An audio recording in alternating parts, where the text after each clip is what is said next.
Estás sintonizando Palabra de Esperanza,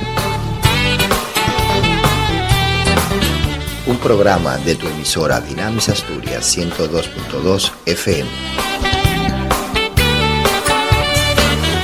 producido por la Iglesia Evangélica Bautista Monte Sión. A través de su equipo de trabajo, queremos darte la más calurosa bienvenida a que compartas con todos nosotros la alegría y esperanza en la búsqueda de la verdad y la vida que solo la palabra de Dios nos puede dar.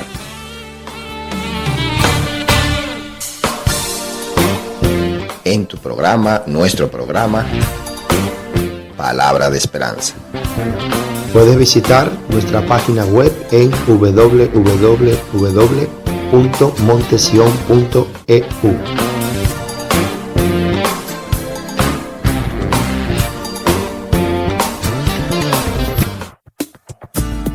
Nosotros como iglesia te invitamos también a que compartas los días domingo a partir de las 12 de la mañana de nuestro culto. Con gozo y alegría te recibiremos. Dios te bendiga. La Iglesia Evangélica Bautista Monte Sión está ubicada en la calle Tenderina, número 53 de Oviedo. Saludos para todos. Queremos comunicaros que la Iglesia Evangélica Bautista Monte Sión de Oviedo tiene en Gijón sus reuniones en la calle Alegría 19, los domingos a las 6 de la tarde. Nos gustaría contar con tu asistencia. Siempre con el Señor.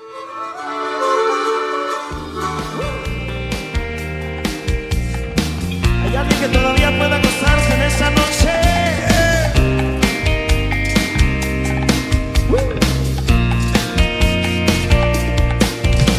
Siento desmayar en mi andar y el sol se ha ido. Los amigos se dispersan y no están, siento el vacío. Cuando el mundo se levanta contra mí es cuando digo, me sostiene y me hace fuerte el saber que soy tu hijo. Solo existe un lugar donde encontrar aquel motivo que me hace respirar.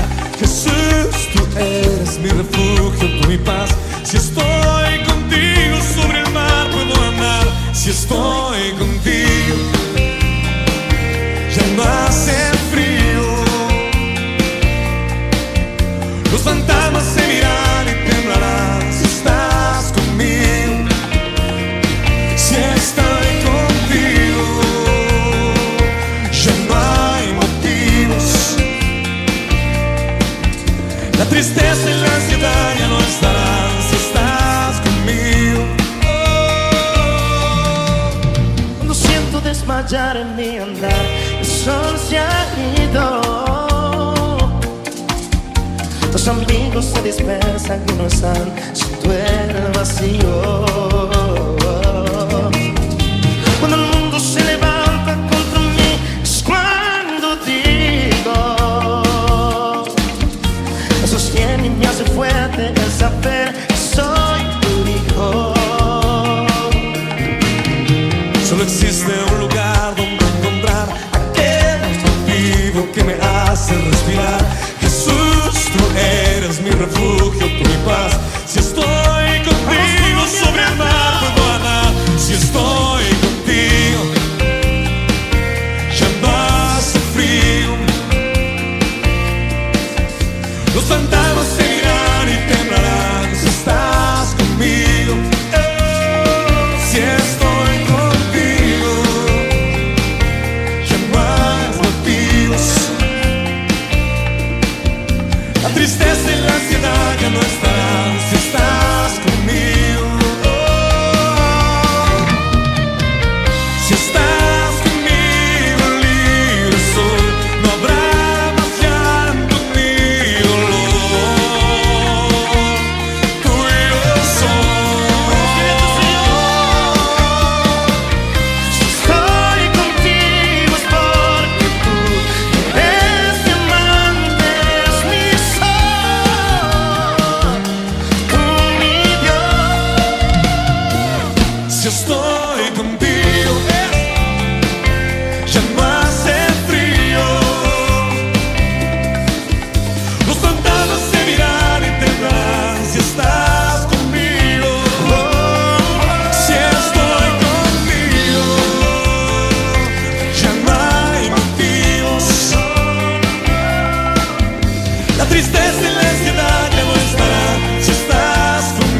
Cuando la economía es inestable y los trabajos no son seguros, es natural que nos ocupemos más que nunca de salir adelante. Les habla el Dr. Dobson de Enfoque a la Familia.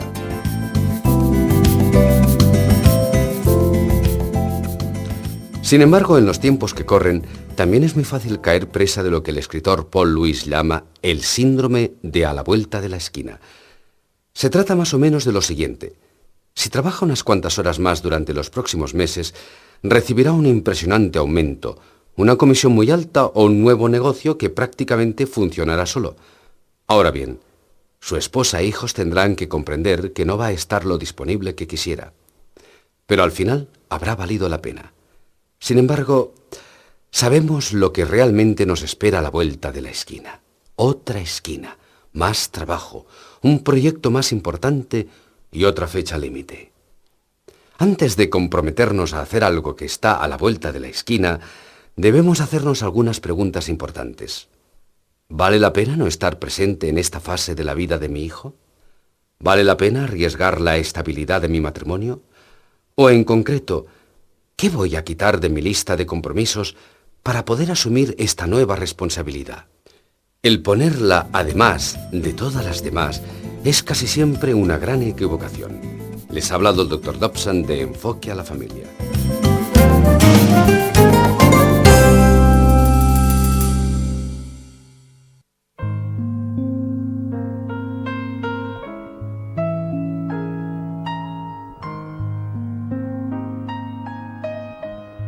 FREDE convoca la conmemoración del Día del Preso 2026 bajo el lema Verdaderamente Libres.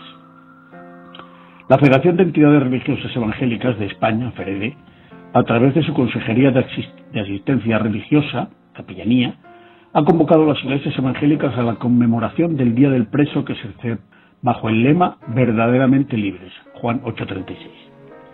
Esta jornada quiere subrayar que la verdadera libertad de expresión no depende de las circunstancias externas, sino de la obra redentora de Cristo, quien restaura el corazón y renueva la vida de todo aquel que se acerca a él. El Día del Preso se presenta como una oportunidad para que las iglesias se acerquen con compasión a las personas privadas de libertad y renueven su compromiso con el ministerio penitenciario, descrito por FREDE como un servicio tan necesario y tan profundamente evangélico. La convocatoria está firmada por Julio García Celorio, consejero de Asistencia Religiosa Evangélica de FREDE. En su mensaje a las comunidades, la Consejería de Asistencia Religiosa Evangélica propone profundizar en 4 áreas fundamentales que sostiene este ministerio. En primer lugar, anunciar el Evangelio en los centros penitenciarios, llevando la luz de Cristo allí donde a menudo abunda la desesperanza y proclamando que en Él, los internos pueden experimentar una libertad genuina y transformadora. En segundo lugar, brindar apoyo espiritual y emocional, acompañando con amor a quienes han decidido seguir a Jesús, siendo una presencia que consuela, escucha y sostiene, recordando que Dios permanece fiel y cercano, incluso en medio de las situaciones más difíciles. La tercera área es fomentar la reinserción social, animando a las iglesias a recibir con los brazos abiertos a quienes, tras cumplir su condena, buscan iniciar un nuevo camino en la vida. La carta subraya que la acogida de las comunidades puede ser clave para que estas personas experimenten dignidad, restauración y nuevas oportunidades. En cuarto lugar, se insta a promover la participación comunitaria, invitando a las congregaciones a mencionar este ministerio en sus cultos, a orar por él y a impulsar a quienes sientan el llamado a formarse y servir como capellanes o voluntarios, recordando que cada gesto cuenta en la misión de llevar la libertad de Cristo a quienes más lo necesitan. FREDE anima expresamente a las iglesias a compartir esta convocatoria en sus comunidades y a integrar la conmemoración del Día del Preso en los cultos correspondientes, orando por las personas internas, por sus familias y por quienes sirven en el ámbito penitenciario. Con este motivo se recuerda el llamado bíblico a acordarse de los presos, tal como exhorta Hebreos 13:3. Acordaros de los presos como si estuvierais presos con ellos, y de los maltratados como si estuvieseis también maltratados. La carta concluye confiando en que, unidos y guiados por el Espíritu Santo, las iglesias pueden ser instrumentos de esperanza y verdadera libertad para muchos, e incluye la promesa de 2 Corintios 5:17. De modo que si alguno está en Cristo, nueva criatura es. Las cosas viejas pasaron, he aquí todas son hechas nuevas.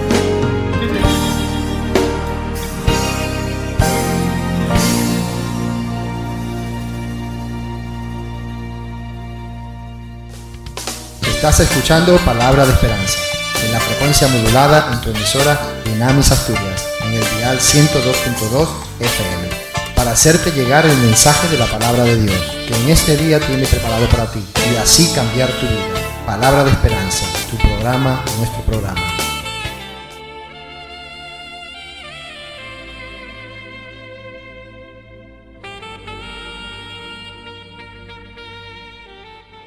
Bueno, pues estamos en la buena mesa.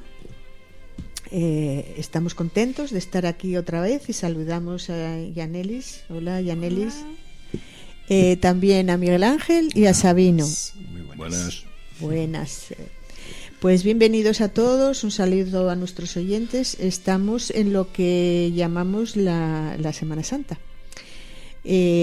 donde recordamos la última semana del Señor Jesucristo en la tierra, y fue una semana con muchas cosas importantes y con gran significado, y no solo para los cristianos, claro, lo recordamos como algo muy muy significativo, pues representa lo que hizo Jesús por nosotros, algo único, extraño, locura para los que no entienden, pero que puede también ser un tiempo de reflexión para ellos, ¿no? Para la gente que todavía no ha tenido ese encuentro personal y íntimo con Jesucristo.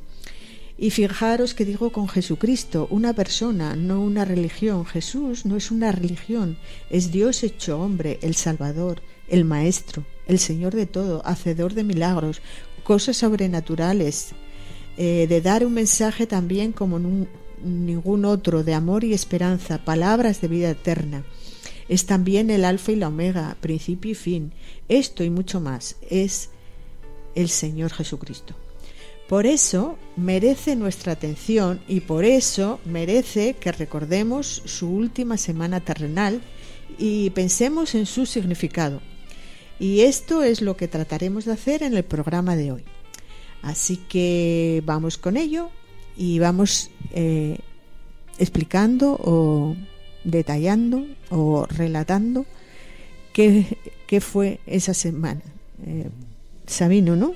¿Nos cuentas? Bueno, esa semana que nosotros llamamos Semana Santa es muy importante porque es una línea de tiempo o una cronología, una serie de consecuencias que nos lleva hacia el final de la vida de Jesucristo, que fue la muerte y la resurrección. Y Jesús vino con un propósito, pero esta semana es muy importante y es la semana que nosotros llamamos Semana Santa, que hay más de 120 países que lo celebran de maneras diferentes.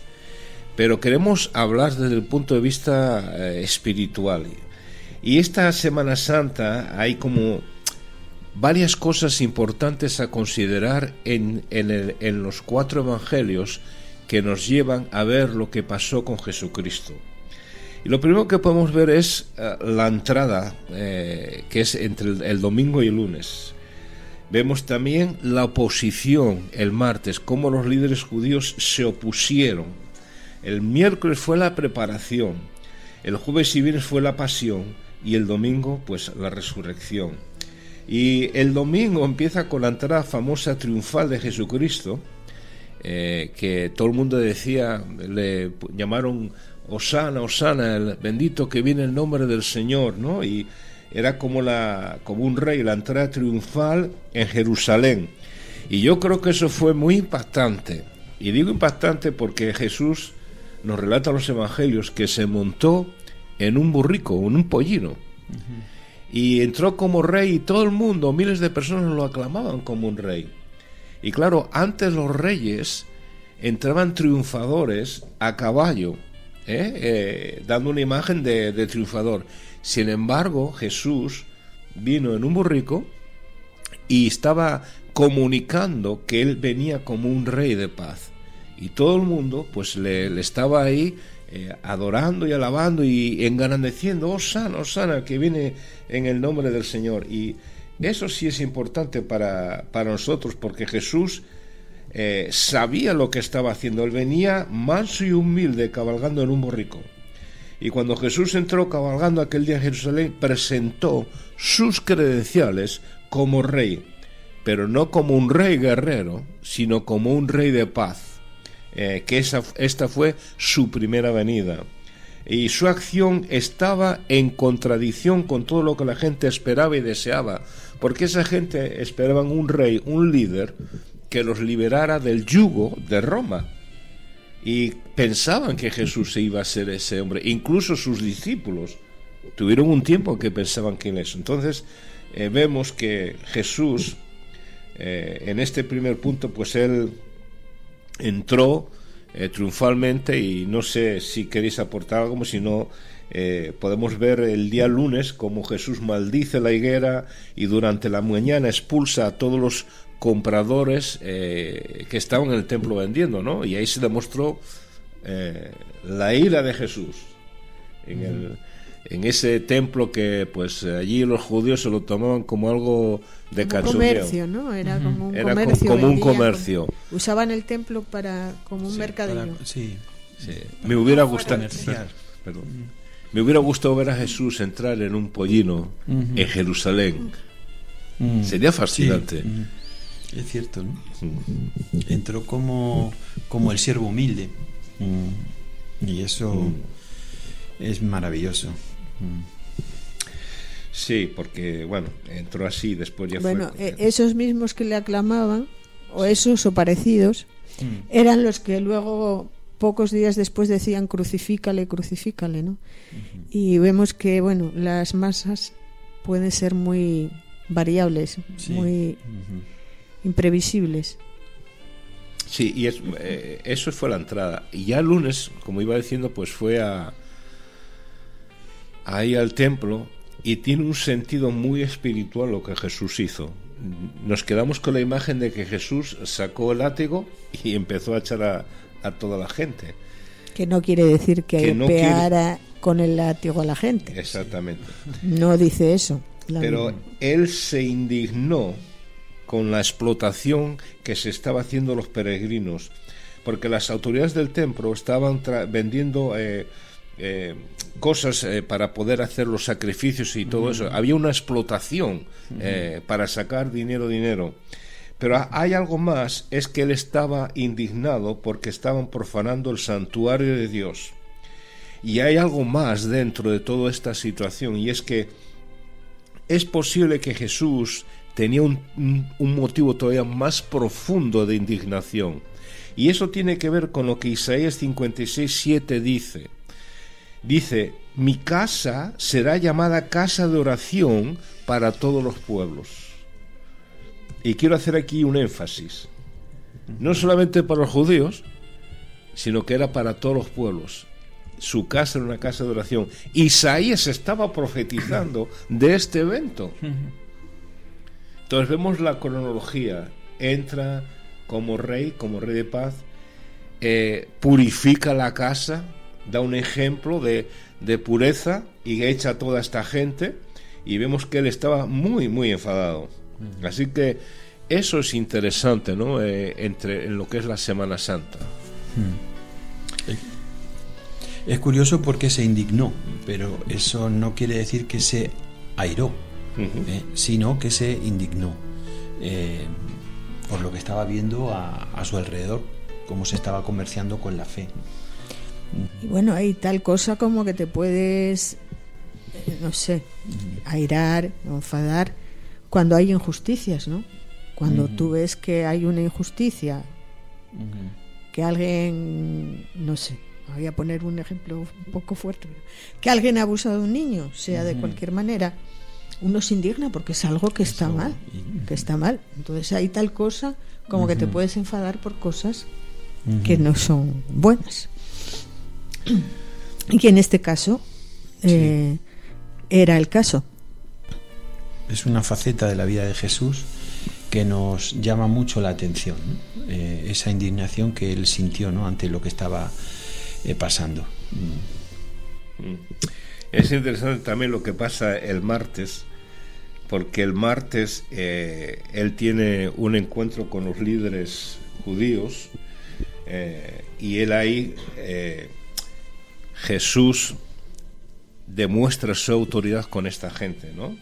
El martes por la mañana él regresa a la ciudad de Jerusalén, y es cuando pasa por la higuera que Jesús había maldecido el día anterior, y los discípulos se asombraron al ver cuán rápidamente se había secado.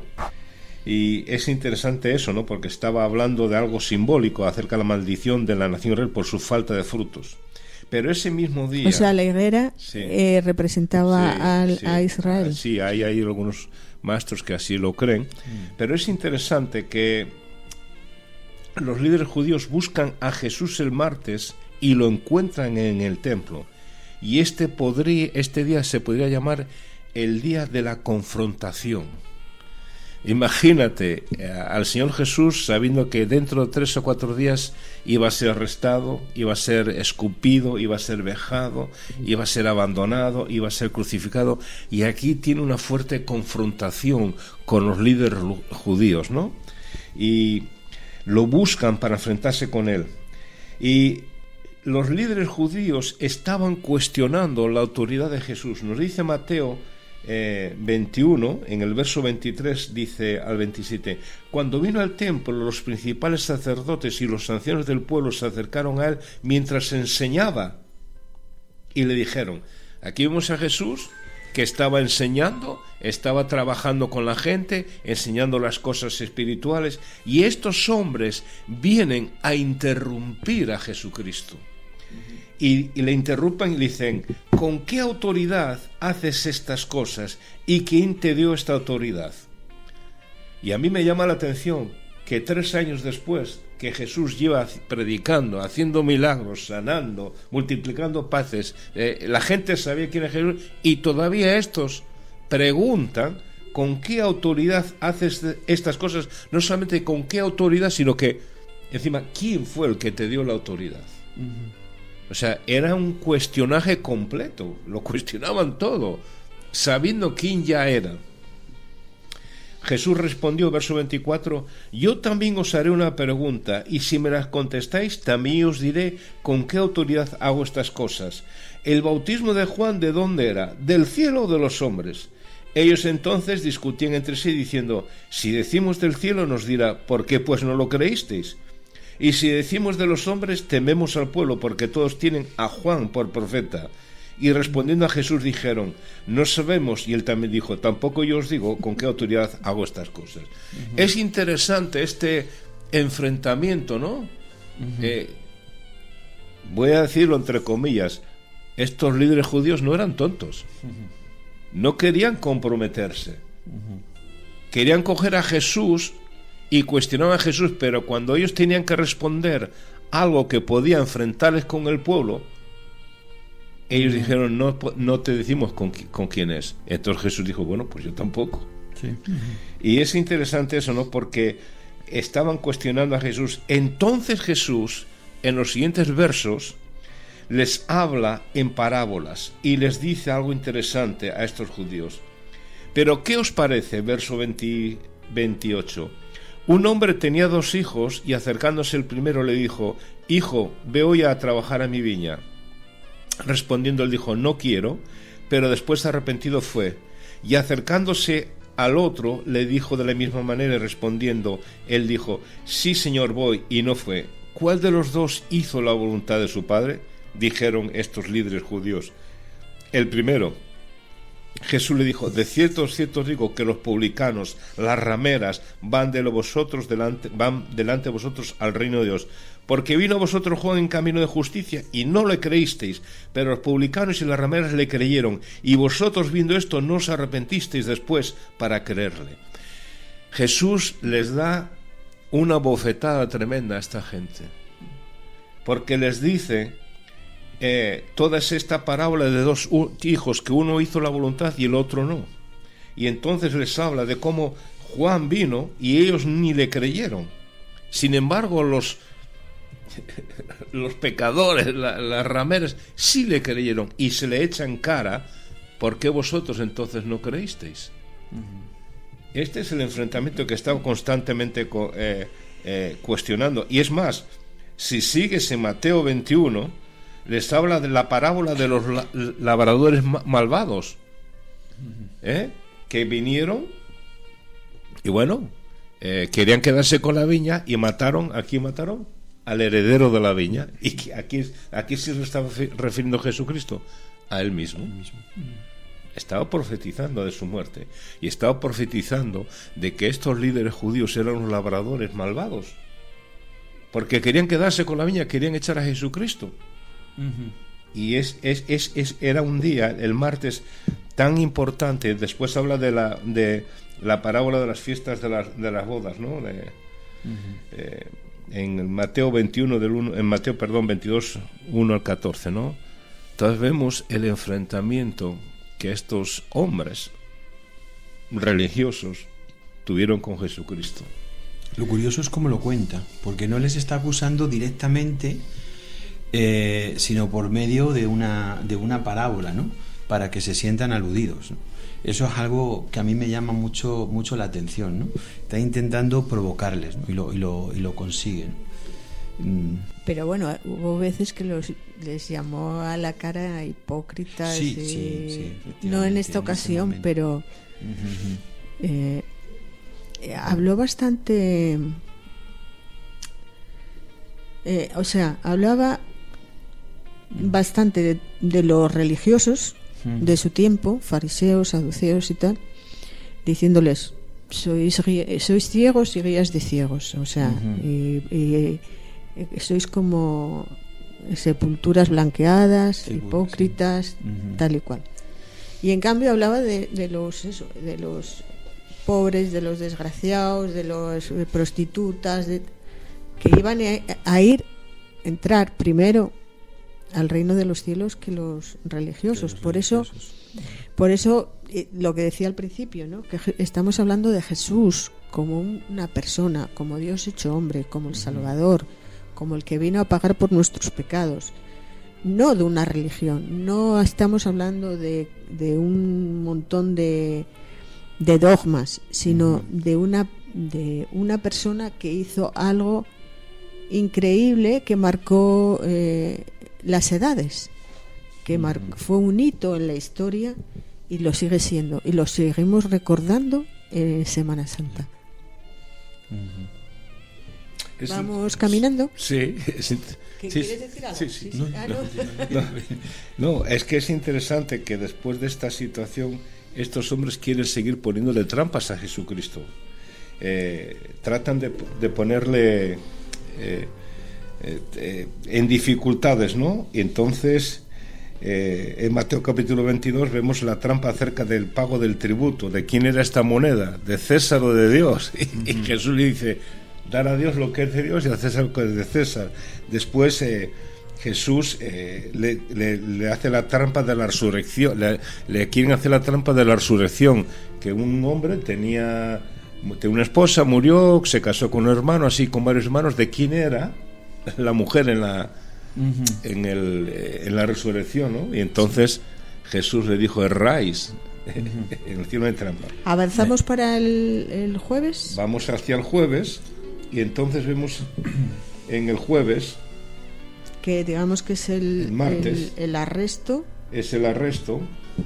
Bueno, tiene la cena, la Pascua judía, la Pascua judía, fiesta que para los judíos no era solo de un día, era una festividad que duraba 7 días, pero era muy importante porque la Pascua recordaba el evento muy importante para los judíos, que era cuando salieron de Egipto, ¿no? Que estaban de esclavos en Egipto, y Moisés el Señor a través de Moisés los sacó de Egipto.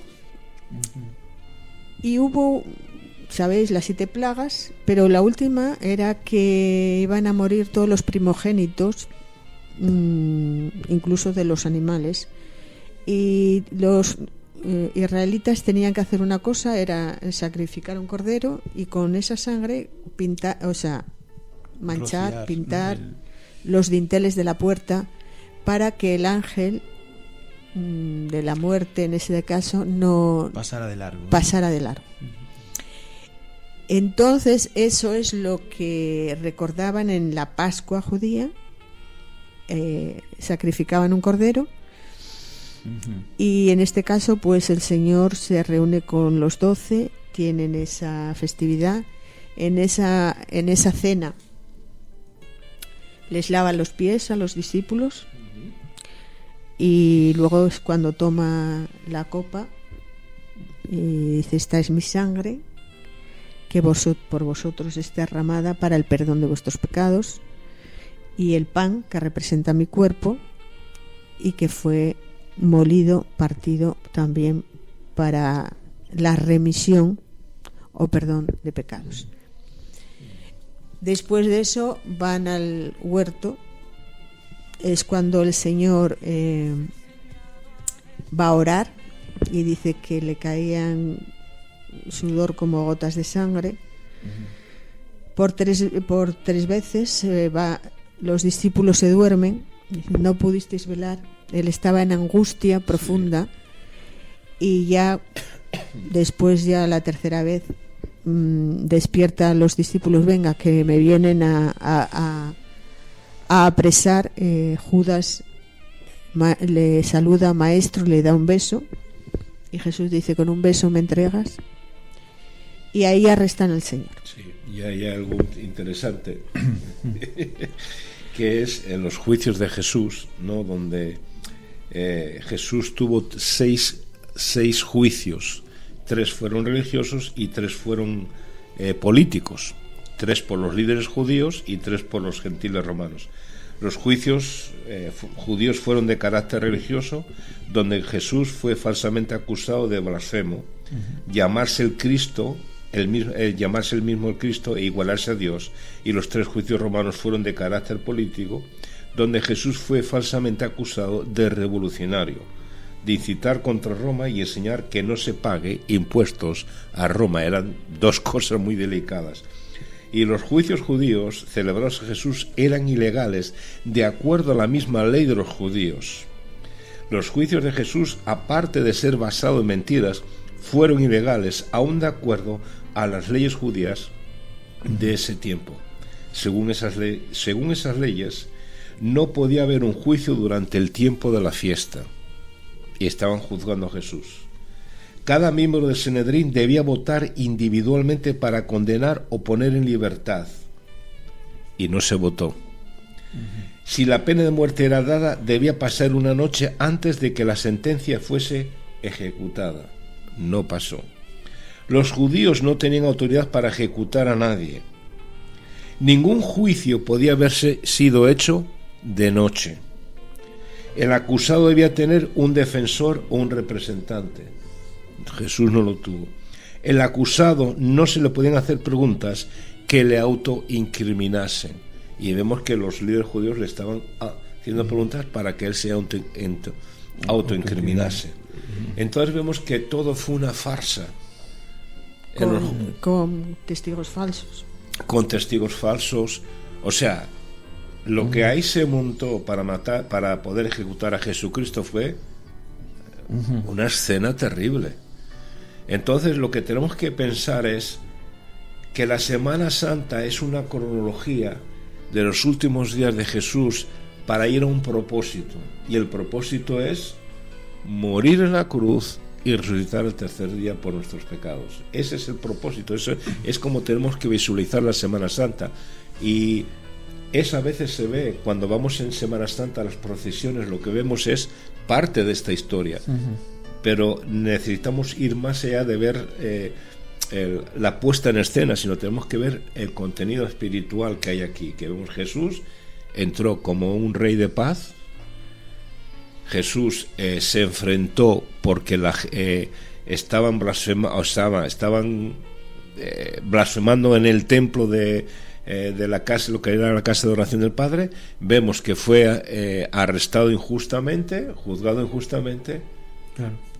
y murió de una manera un poco, no sé si justa, muerto entre dos ladrones, ¿no? Siempre se ha dicho que fue la semana más intensa de la vida de Jesús, ¿no? Y fue golpeado por la incredulidad y, como tú estás diciendo, ¿no? Todo fue una verdadera injusticia. Pero yo creo que tenemos que recordarlo todo, ¿no? Todo. Ver también el resultado final, que fue la resurrección, ¿no? Porque quizás nosotros no celebramos tanto la pasión del Señor, y deberíamos de recordarlo, más que recordarlo, y luego celebramos la resurrección, ¿no? Pero las dos cosas son importantes, ¿no? Recordar y celebrar la obra expiatoria del Señor Jesucristo, ¿no? Porque fue tremendo, ¿no? Y madre mía, ¿no? ¿Qué agenda tuvo el Señor y la intensidad de todo, ¿no? De todo lo que pasó, cómo Él lo sufrió y lo tuvo que vivir, ¿no? Sí, hay muchos detalles que forman esa intensidad. Yo estoy pensando ahora en la cena del Señor, como decía Ana, ¿no? De cómo estaba rodeado de los apóstoles, y saber que ahí había uno que lo iba a traicionar. Y no solamente eso, sino en ese contexto él les lava los pies y le lava el pie a Judas. Es interesante. Y hay una situación que me gusta mucho, el otro día lo enseñé, no sé si recuerdo, fue en la iglesia de Oviedo, en Gijón, pero vemos que los 12 están a la mesa delante del Señor, y él habla de que alguien le va a entregar, y todos dicen: seré yo, Señor, seré yo, Señor, seré yo, Señor. De los 11, 10 le llamaron Señor, solamente uno le llamó Maestro.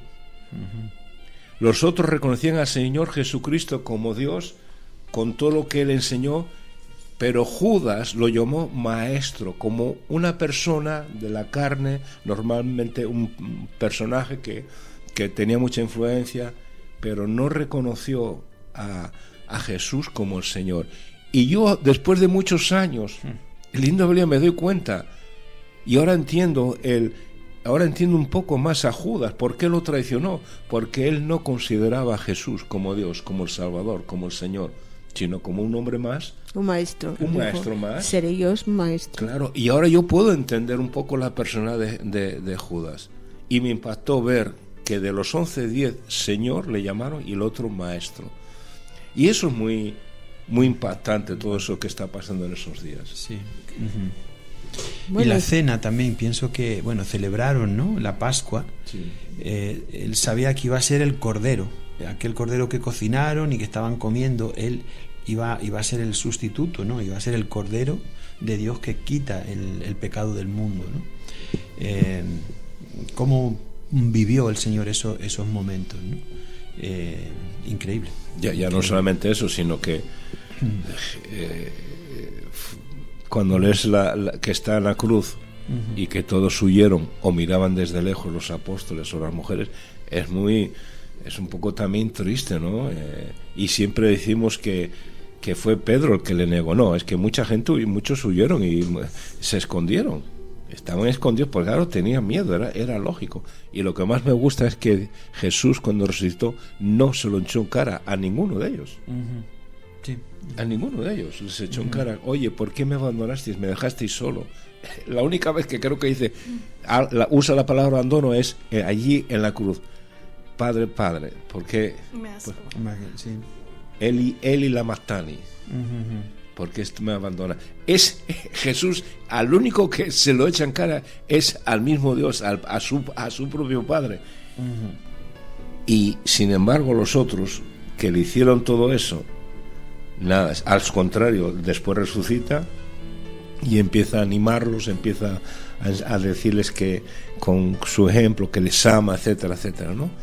Y bueno, fue un triunfo fantástico para mí. Es una semana muy emocionante, ¿no? Y yo creo que los creyentes deberíamos de pensar un poco en esa semana de todo lo que pasó, ¿no? Cuando murió y luego resucitó. Incluso los que no son creyentes deberían preguntarse si es verdad todo esto que está pasando, si por qué la gente seguía a Jesucristo, por qué ¿Por qué la gente dice que resucitó? Incluso después esta gente fue capaz de morir porque vieron a Jesucristo resucitado. Si no vieron a Jesucristo resucitado, la gente no muere por una mentira. Entonces la gente tiene que hacerse preguntas acerca de la Semana Santa, ¿no? Bueno, llevamos 20 siglos, ¿eh? Sí, Se dice Todavía hay pronto. personas que no creen. Todavía hay personas que no entienden, como dice en Juan, de tal manera amó Dios al mundo que dio a su Hijo unigénico para que todo aquel que en él cree no se pierda, mas tenga vida eterna. Y no era, como dice en el próximo versículo, porque no envió a su Hijo al mundo para condenar al mundo, sino para que el mundo sea salvo por él. Esa cruz, esa sangre, era por nuestra salvación. Jesús lo dijo varias veces: mi reino no es de este mundo. Exactamente. Y ellos no le creían, no le entendían. Ellos creían que Él venía a salvarlos de los romanos. No, Él venía a hablarles de su reino y cómo era su reino y cómo es el reino que nos espera a nosotros el día que nos vayamos con Él. Sí, y además es interesante lo que tú estás diciendo, porque Jesús muchas veces habló del reino de Dios, no habló del reino terrenal. Y no solamente esta gente no lo entendió, sino que los mismos apóstoles no entendían muchas cosas. Había cosas que no entendías, pero la diferencia es que ellos le siguieron con un corazón moldeable, porque llegar a un punto en que había cosas que no entendieron, pero lo llamaron Señor, es que había otras cosas que sí impactaron su vida, que sí les demostraba que Jesús era quien decía quién era. Había cosas que no entendían acerca de la resurrección, acerca de morir, acerca de un montón de cosas, pero algo había impactado en la vida de esas personas que vieron a Jesucristo, que sí le pudieron llamar Señor. Y bueno, eso es una bendición, la Semana Santa. Vale, vamos a cambiar un poco de tono, porque quería comentaros algunas cosas curiosas acerca de la Semana Santa. Sabéis que Jesús murió en la llamada hora nona, que es aproximadamente las 3 de la tarde de abril del año 33, un día de luna llena. Y la luna, de hecho, tiene un papel importante en esta historia, porque a partir del concilio de Nicea, primer concilio de Nicea en Asia Menor, en el año 325, es donde se decretó que el domingo de resurrección debía celebrarse el primer domingo después de la primera luna llena, que siguiera al equinoccio de primavera. O sea, después del 21 de marzo y antes del 25 de abril. Hay veces que nuestra Semana Santa varía. Hay veces que es a finales de marzo o primeros de abril, y es porque cuando murió el Señor era luna llena y todo esto que os acabo de explicar, que no voy a volver a repetir. Sí. Pero bueno, que sepamos que la fecha tiene relación con el hecho de cuando murió el Señor, ¿no? Entonces, tenemos también que hay algunas tradiciones, como país católico. También como niña yo era católica, hice mi primera comunión. Yo también. Y confirmación. No, yo confirmación. Pero bueno, y siempre me llamaba la atención esto de las procesiones, ¿no? Y era estos que llevan esa vestimenta. La sotana. Y el caperucho, ¿no? Que recuerda a los del Ku Klux Klan, ¿no? Sí. Y que es un poco tenebroso y un poco oscuro. Pues claro, es que tiene relación con la Inquisición española. Claro. Cosa que yo no sabía, ¿no? Entonces, toda esa vestimenta tiene los colores tienen su simbología, ¿no? El rojo es la sangre de Jesús, el blanco la paz, el verde la esperanza y el morado, ¿no? Es la Sí, penitencia. La penitencia, sí.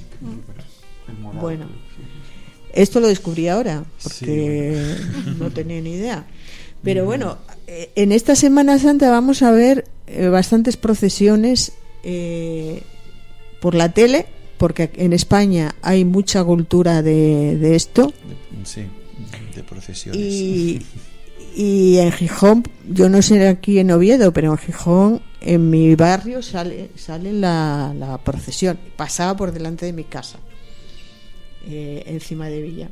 Pero aquí hay tanta tradición como en el sur, como en Madrid. No tanto, pero está resurgiendo. No tanto, es que está resurgiendo. Hubo unos años en que no había, incluso en mi barrio, en Gijón, no había. Pero de hace unos años para acá empezaron poco a poco y mucha gente va detrás de la procesión de ahí. Está resurgiendo. También, claro, esto ya no, pero no hace tanto. Y yo me acuerdo que cuando era niña la Semana Santa era eso, era como un silencio, no se veía, no se escuchaba música, no se ponía en la tele, no ponían nada, o sea, era todo. ¿Os acordáis, no? Sí. Viernes Santo yo creo que no había programa de tele, nada, sobre todo el Viernes Santo. Estaba todo cerrado, cafetería, super todo. Y mi abuela decía que no se podía barrer, que se llenaba la casa hormiga. Sí, no, hay un montón de mitos que bueno, no los voy a tal, pero aparte había restricciones de actividades como no jugar a los juegos de azar, no tener relaciones sexuales, no trabajar, bueno, eso lo seguimos. Eso lo mantenemos. Eso es patrimonio de la humanidad. Y eso, no tener actividades mundanas como fiestas, música y tal, ¿no? Me acuerdo que ni los cines, y mira que yo era de cine. Sí, era un recogimiento en serio. Y luego, bueno, otra cosa curiosa es que sabes que hay una isla que se llama Pascua. Sí, la isla de Pascua, sí. Pues se llama así porque el navegante holandés, cuando lo descubrió el 5 de abril de 1722, coincidió con el domingo de Pascua de Resurrección. Y entonces le puso el nombre. Y bueno, no sé si queréis comentar alguno de vuestros recuerdos. Yo recordaré siempre, claro, la famosa procesión del silencio, que iba con mi abuela, ¿no? Y bueno, es cierto que el silencio era absoluto, no podíamos hablar absolutamente nada. A mí eso me llamaba muchísimo la atención, ¿no? De no escuchar absolutamente nada de nada, ¿no? El miércoles, la procesión del silencio creo que sale el miércoles por la noche, ¿no? Claro, hemos crecido en ese ambiente, ¿no? Y ahora lo recordamos y qué absurdo, ¿no? Qué cosa, ¿no? Qué ridículo, ¿no? Pero bueno, sí que son imágenes que te quedan, ¿no? Recuerdos que están ahí, ¿no? Es algo, bueno, para muchos tiene significado, sobre todo para los católicos, sí, tiene un significado espiritual, pero también es algo cultural. Es bueno, es algo que hacen turismo para ver eso, ¿no? Hay otra cosa que yo no sé si se sigue haciendo, pero es que se indultan a algún preso. Sí, creo que sí. Creo que sí. Tradición, ¿no? Sí. Efectivamente. Y en España también. Sí. Creo que sí. Sí, según la ley de junio de 1870 se suele, pero me hace gracia porque suelen apostar por prisioneros que hayan presentado una buena conducta, cuyos delitos sean menores y su pena esté a punto de cumplirse. Pues vaya, no sé qué gracia tiene eso, ¿no? Creo que eso el Vaticano es el que lo aprueba. Algo así, y es general para todos los países y sí. Sí, creo que es algo así. No confirmo mucho, pero tengo esa idea. Sí. Luego otra cosa que hacen, no sé cuántos católicos lo harán ya, pero es la Cuaresma, ¿no? Yo creo que un buen católico practicante sí lo sigue respetando el tiempo de Cuaresma, ¿no? Es un tiempo de arrepentimiento, reflexión y preparación para la llegada de la Pascua, que ellos empiezan con el miércoles de ceniza y termina el jueves con ayuno y abstinencia. Bueno, a ver, el ayuno también era muy... no se podía comer carne. Sí, creo que no se podía comer carne, algo así. Es que yo no tengo muchos recuerdos de todo eso. Sí, yo creo que yo fui un poco libre y salvaje, pero no. Pero es curioso porque España es uno de los pocos países, porque no pasa tanto en Italia, donde se mezcla la religión con el folclore. Es verdad, ¿no? Porque ahora todos estos días tú puedes decir cuánta, claro, quien viene de fuera, cuánta religiosidad, ¿no? Bueno, pero todo lo que vemos es más, cada vez se está convirtiendo más en un acontecimiento turístico. A ver, hay mucha emoción, hay mucha religiosidad, pero sobre todo lo que hay es mucho folclore de cultural, fiesta, de todo, al fin y al cabo, es lo que claro, lo porque que vemos, es la ¿no? diferencia que estábamos hablando también. Es algo como religioso de una...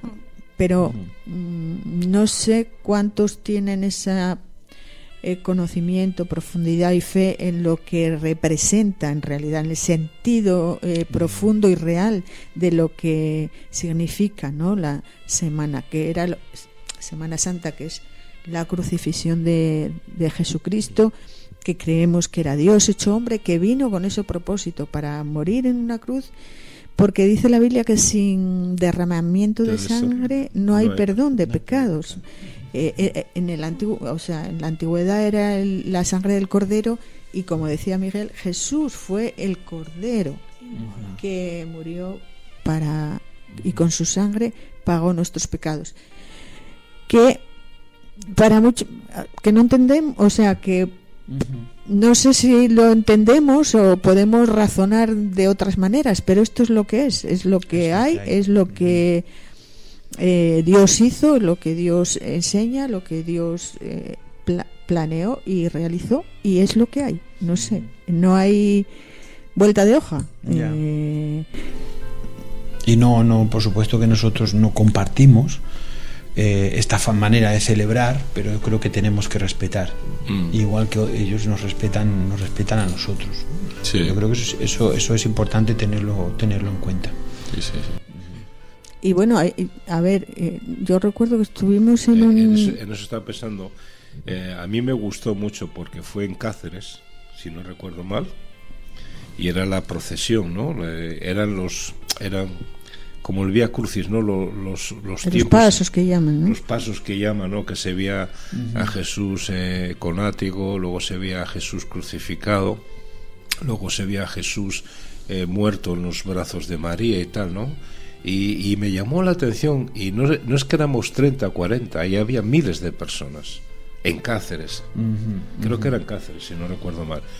Y bueno, entrabas en un ambiente místico, por decirlo de alguna manera. Entonces, claro, y yo cuando estaba viendo eso, yo estaba pensando desde el punto de vista bíblico, y bueno, pude disfrutarlo, de cómo esta procesión iba marcando las situaciones de Jesucristo desde el Vía Crucis, el Vía Crucis, exactamente. Cómo iban esas, lo que llevan encima, las imágenes, cómo las llevan, y la representación de cada paso de la Vía Crucis. Y me gustó muchísimo, porque era algo que a la vez podía tener la imagen y a la vez yo la podía asociar con la Biblia, porque como claro, y conocía lo que la Biblia dice, pues para mí fue muy edificante ver claro, eso. lo que pasa que choca un poco cuando, como evangélicos y protestantes, esto de las imágenes nos choca un poco. Sí, nos choca, sí. Pero lo que yo pude ver es esa imagen, y yo pensaba en lo que la Biblia enseña, ¿no? Como Jesús dice que Simón le cargó la cruz, como él estaba en la cruz crucificado, como él estaba luego muerto, lo bajaron de la cruz, se veía, si no recuerdo mal, creo que se veía la herida de la sangre y tal. Entonces, todo eso que yo veía con imágenes, yo también lo interpretaba desde el punto de vista de la Biblia. Entonces, claro.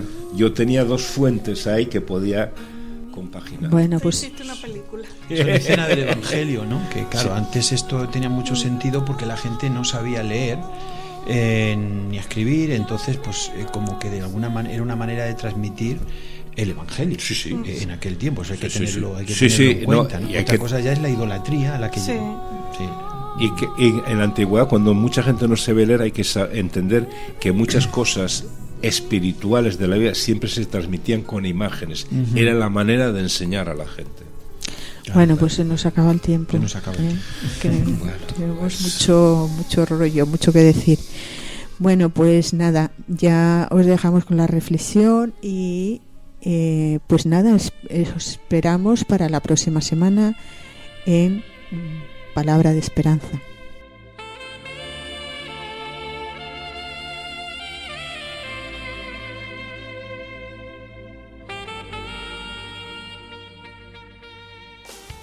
Estás escuchando Palabra de Esperanza, en la frecuencia modulada en tu emisora Dinamis Asturias, en el dial 102.2 FM, para hacerte llegar el mensaje de la Palabra de Dios, que en este día tiene preparado para ti, y así cambiar tu vida. Palabra de Esperanza, tu programa, nuestro programa. Hemos estado hablando un poco de la Semana Santa y hemos visto la entrada triunfal de domingo a lunes, la posición que tuvo Jesús el martes, la preparación, la pasión, la resurrección. Pero la pregunta es, ¿cuál fue el propósito de todo esto? ¿Fue un evento histórico, político, religioso o algo que tiene que ver solo con el pueblo judío? ¿O va más allá o trasciende más allá de todo esto? Para entender la muerte de Jesús tenemos que escuchar algunas cosas que él dijo. Marcos 10:45 nos dice: porque el Hijo del Hombre no vino para ser servido, sino para servir y para dar su vida en rescate por muchos. Jesús define cuál es el propósito por lo cual Él está haciendo lo que está haciendo y el propósito por lo que Él está pasando, y es que Él vino a servirnos para darnos la vida eterna, para rescatar a aquellas personas que depositaban su confianza en Él. Pablo nos lo dice de esta manera. 2 Corintios capítulo 5, verso 21 nos dice que Dios tomó a Cristo, que no tenía pecado, y puso sobre Él nuestros pecados para declararnos justos por medio de Cristo.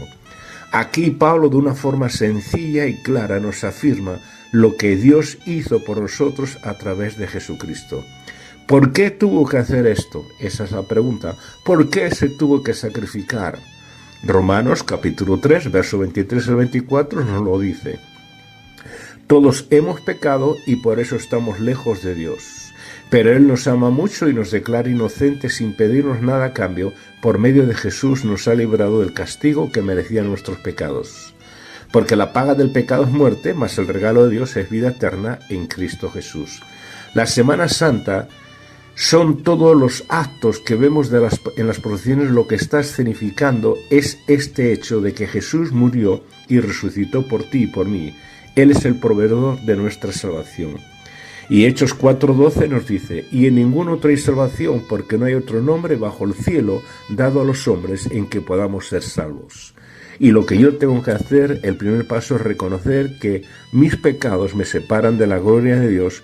Y el segundo paso es reconocer a Jesucristo como mi Salvador personal. Tú lo puedes hacer ahí mismo donde tú estás. Y yo te animo que tú reconozcas a Jesucristo como tu Salvador en este día.